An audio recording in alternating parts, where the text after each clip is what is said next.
आज आलो आम्ही हैदराबादला. सकाळचे 7 वाजले तरी शंभू एकदम निवांत झोपलेला होता, कारण की AC डब्यात होतो आणि AC ऑफ होतात, तर त्याच्यामुळे गरमी वाटत होती.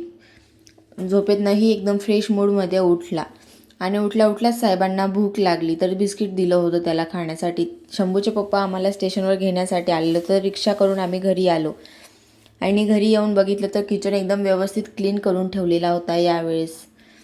मग पहिले आंघोळ वगैरे केली आणि भगरबट्ट बनवलं, एकादशी होती ना त्यासाठीच. मग थोडीशी पेटपूजा करून घेतली आणि मग लागले घर कामासाठी. भांडे वगैरे घासून घेतले, घर झाडून घेतलं, घर पुसून घेतलं. खूप चिपचिप झालेलं होतं घर, मग तेच घासून पुसून घेतलं. घर आवरून झाल्यानंतर म्हटलं चला आज बाथरूमचाही नंबर लावून द्यावा. भरपूर दिवस झाले धुतलेलंच नव्हतं आणि माणसं काय फक्त यूज करायचं म्हणून करतात. साबण कुठे काय कुठे सर्व पडलेलं होतं बाथरूममध्ये. मग तेच व्यवस्थित पूर्ण धुवून घेतलं आज. त्याच्यानंतर धुतलेले कपडेही बाहेर बाल्कनीमध्ये वाळत घातले आणि हैदराबादला आलं आणि डीमार्टला गेलं नाही असं होतच नाही. मग पहिले डीमार्टला आलो, किराणा केला थोडाफार आणि चला आजसाठी एवढंच. भेटूया.